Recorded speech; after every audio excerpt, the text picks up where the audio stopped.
बादशाह अकबर कामकाज के अलावा भी कई चीजों के बारे में बीरबल से बातचीत किया करते थे।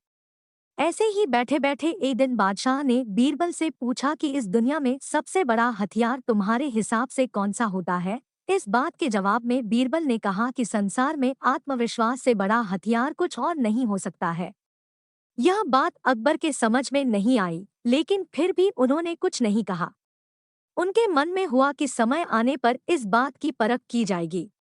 कुछ दिनों बाद राज्य में एक हाथी बेकाबू हो गया। पता करने पर समझ आया कि वो पागल हो गया है। उसे कर्मचारियों ने जंजीरों से जकड़ लिया था। इसकी खबर जैसे ही बादशाह को पहुंची तो उन्होंने सीधे महावत से कहा कि जब भी तुम्हें बीरबल आता दिखे तो हाथी की जंजीरों को खेल देना।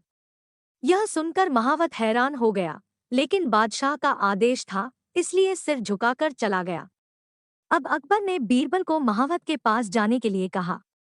महावत ने भी बादशाह के आदेश का पालन करते हुए बीरबल को आते देख हाथी को जंजीरों से मुक्त कर दिया। बीरबल को इस बात की खबर नहीं थी, इसलिए वो आराम से चल रहे थे। तभी उनकी नजर चिंघाड़ते हुए हाथी पर पड़ी। जैसे ही उन्होंने देखा कि हाथी उनकी ही तरफ आ रहा है, वो कुछ समझ नहीं पाए। कुछ ही देर में उनके दिमाग में हुआ कि बादशाह ने मेरी आत्मविश्वास वाली बात को परखने के लिए ही इस हाथी को मेरे पीछे छोड़ने का आदेश दिया होगा। अब बीरबल इधर-उधर भागने की सोच रहे थे, लेकिन ऐसा कुछ हो नहीं पाया। सामने से हाथी आ रहा था और अगल-बगल में भागकर जाने की जगह नहीं थी। इतने में हाथी बीरबल के काफी करीब पहुंच गया। तभी बीरबल ने सामने एक कुत्ते को देखा और उसे टांगों से पकड़कर हाथी की तरफ फेंक दिया।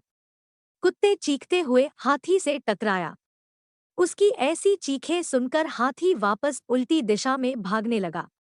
कुछ ही देर में इस बारे में बादशाह अकबर को पता चला। तब जाकर उन्होंने माना कि आत्मविश्वास ही मनुष्य का सबसे बड़ा हथियार है।